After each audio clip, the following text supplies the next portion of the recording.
Hey everyone, and welcome back to my channel. So for today's video, I am going to be talking wreaths. Now, I love a good wreath, especially a good quality wreath, and those are hard to come by nowadays. I feel like the quality just isn't there, especially for the price that you pay. So for today's video, I'm going to be sharing how to get that full, thick, luxurious wreath that will make your home feel so inviting. And the best part is you can get that luxury look for less than what you would pay in the store. Don't forget to hit that subscribe button to see more upcoming videos. Go ahead and give us a like if this video inspires you. And always, you can stop by in the comments and say hi. We would love to hear from you. So without further ado, let's jump right in.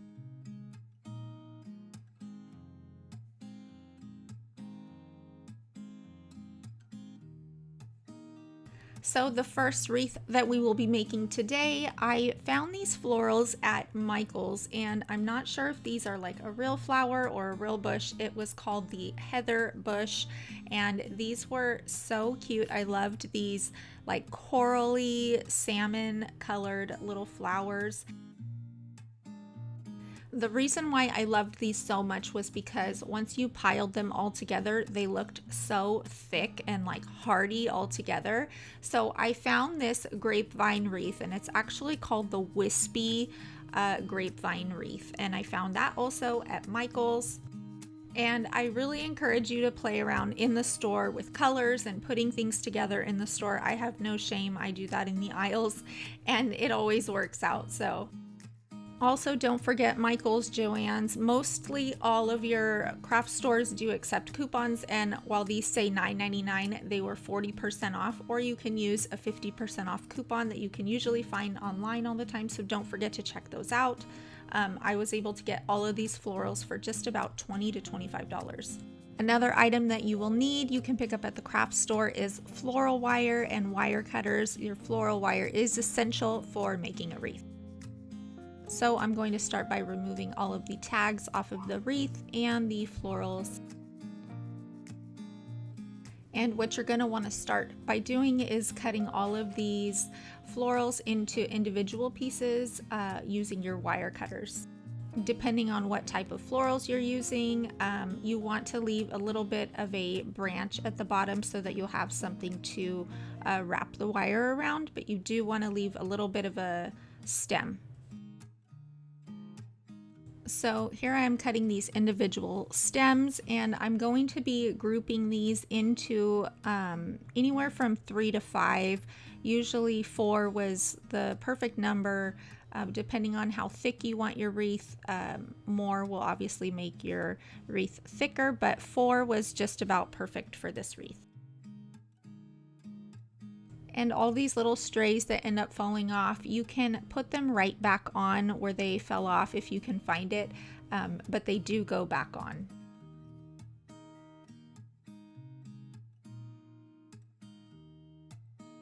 So I found the most efficient way to do this was to cut all your stems first and group them together in the groups and set them on the table in their little groups so that they are ready for wire.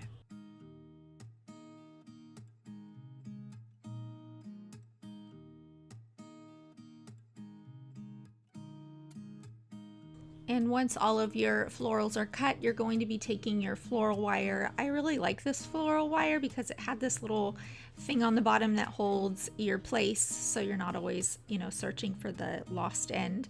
But you're going to be taking your wire and cutting about a foot of wire. And you're going to be taking your groups of florals and just arrange them so that they all kind of look nice and they're facing the right way, and just arrange them so that they all kind of fit together nicely.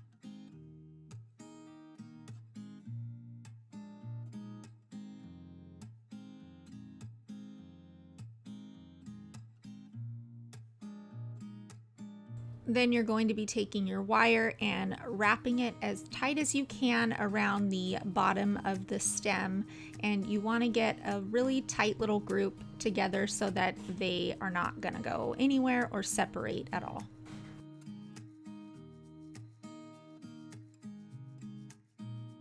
I found the easiest way was to put the wire around one side, wrap it really tight, and then once you get towards the end, put the two ends together and then twist those and wrap the ends around this side, if that makes sense.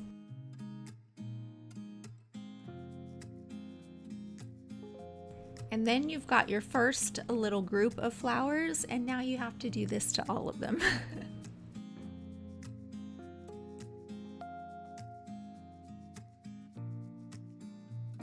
Depending on the size of your wreath, it really doesn't take very long, but this will ensure you a very nice quality wreath that will stand the test of time. It's not going to fall apart, and it's going to be so pretty.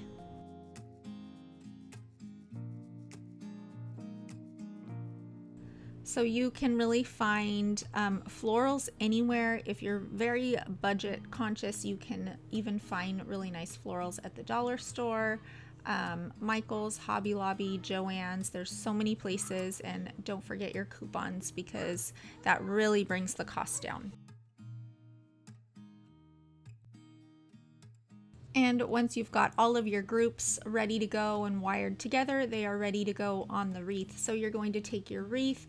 This one is the grapevine. It's the wispy wreath from Michael's, and I really liked the sticks as kind of the backdrop for these. You can really choose any one that you like. This was perfect for these florals. It was really pretty.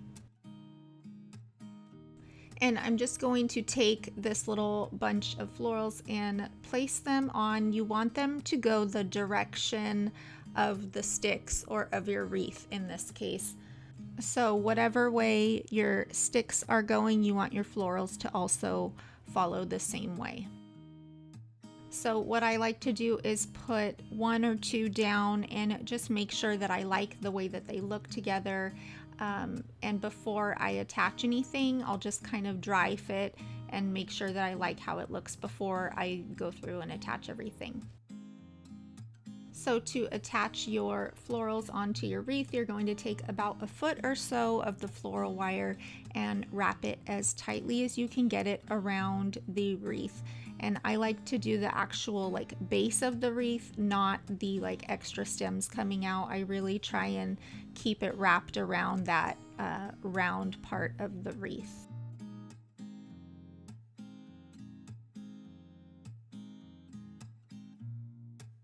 And the way that I wrapped it, I just wrapped like one loop around and then twisted it and then kept wrapping and wrapping and wrapping, and then I would twist the ends together. And when you're all done, give it a nice little tug and make sure that it's not gonna go anywhere, nothing's gonna fall off. It should be on there really tight. And don't worry, your wire does not have to look perfect by any means. Sometimes mine looked a little bit like a hot mess, but it's okay, it's covered up anyway, so it's not a big deal. And you're just going to keep repeating this process and overlapping your flowers onto each other, making sure that your wires get covered up, and you can fluff your flowers at the very end, so don't worry about that. One of my favorite parts is when you really start to see your wreath kind of come together and your vision come to life. It's so much fun.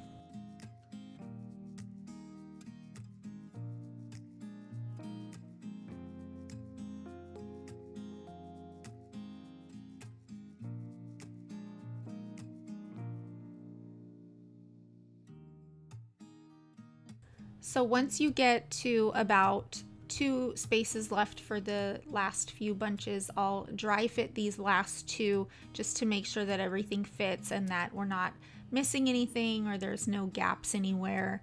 And once everything looks good together, then I will go in and attach the last 2.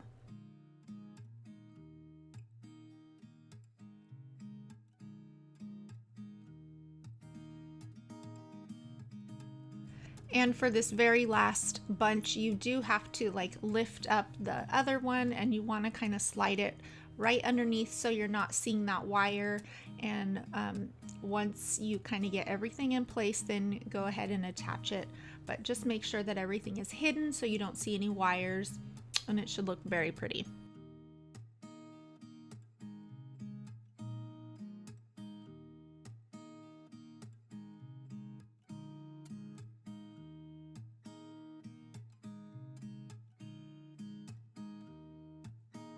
And once everything is attached, you can go through and really fluff your flowers.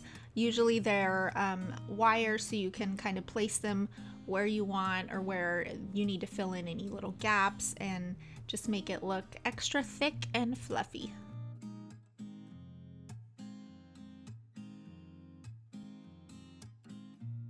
And that's it, it's ready to be hung. So there are different ways that you can attach it. You can use a command hook on your front door. You can attach a ribbon or a little wreath hook on the back if you choose.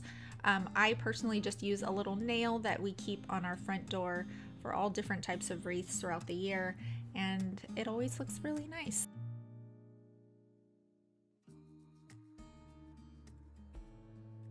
So for the next wreath, again, I used the wispy style wreath, and I will link this exact one down below. I also found these bats on Amazon. They come in a pack of 108 bats for about $6. I thought it was such a good deal because you can use them on your wreath and then also decorate your home as well. And they also come with a little adhesive. Very fun to use. You will also need a hot glue gun, and I found these little orange lights at Big Lots for $5, and you can find these really anywhere. Walmart, Target, they have them everywhere, and they're so easy to use. So to start, I'm going to be wrapping these wire lights all around this wreath, and I kind of just wrapped them as I would a Christmas tree. Each little bundle of sticks I just wrapped around and then went towards the bottom and then came up again, wrapping each bundle of sticks with the lights. And you really can't see them, you can't really mess it up at all. They're so thin, it's really easy. And for this size wreath, one pack of lights fit perfect, so it all worked out. And next I took all of these little bats and kind of just placed them where I thought they would look cute. Before I glued anything on, I kind of just got an idea of where I would want each one. And once I got them exactly where I wanted, I went ahead and hot glued them on. Now I used the hot glue on the sticks and not the bat because the bats are like a plastic, so you will melt them. So make sure you put your hot glue on your wreath and not your bats. And for the placement of the bats, I kind of just wanted them going up one side. I wanted it really subtle and not kind of overdone. So I just had them going up one side and varied the sizes. And for these specific lights, it took 3 AA batteries. It came with a nice little battery pack that comes on a 6-hour timer. It has the option of the flash and regular on. And I like the timer setting because it goes on for 6 hours and it'll shut off by itself. So I just took some of the floral wire and attached that battery pack right onto the back in a place that was kind of hidden and you won't see from the front.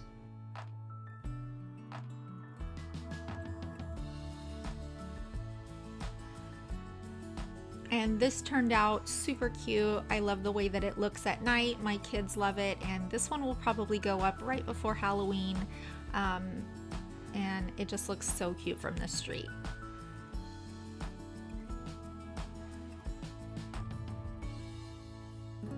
And for the very last wreath, this was on a grapevine wreath. I had this one in the garage. Don't forget, your old wreaths can be reused. You just have to take them apart. Those are the old stems up there. And for these florals, I actually used leaf branches from Michael's, and they were just called fall bushes, and they kind of reminded me of a little bit of a spin on a magnolia leaf. They were a little bit larger than a traditional magnolia, but the color was really what drew me to these. They were so pretty, and they just have that fire red orange look. Very, very pretty. You will also need your floral wire and wire cutters for this as well. And very similar to the first wreath we did, you're going to take your wire cutters and cut each stem individually. And once you get your stems cut all into individual stems, you're going to group those together. For this specific floral, I put 2 to 3 leaves together in one group. So once you get your group of 2 to 3 leaves together, you're going to cut about 6 inches of wire and wire them together nice and tight and wrap the wire around so that they don't separate at all. And once you get your groups of leaves wired together, you can then put those little groups onto the wreath and wire them on. Now, another option instead of using the wire, and it may go a little bit faster, is to hot glue them on depending on your leaf. Make sure that you don't melt them. So if you're going to do the hot glue route, I highly recommend just testing a little leaf or putting your hot glue on the wreath so that you don't melt your florals. If you didn't watch the first wreath tutorial, you're basically just going to be attaching your groups of leaves onto that grapevine wreath using the wire, twisting it as tight as you can get it, give it a little tug to make sure it's not going to go anywhere.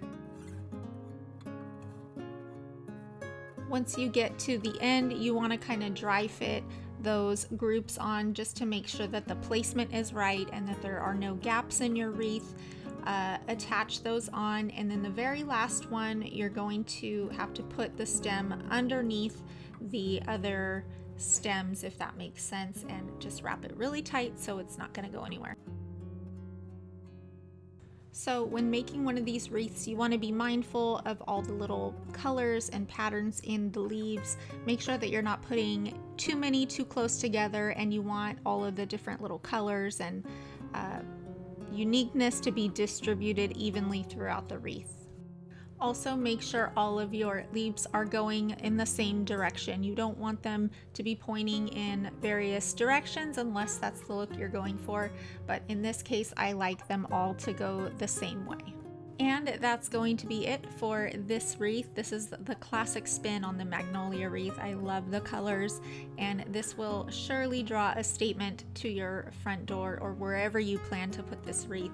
It is really pretty, and I hope that this video inspired you to try and make your own wreath.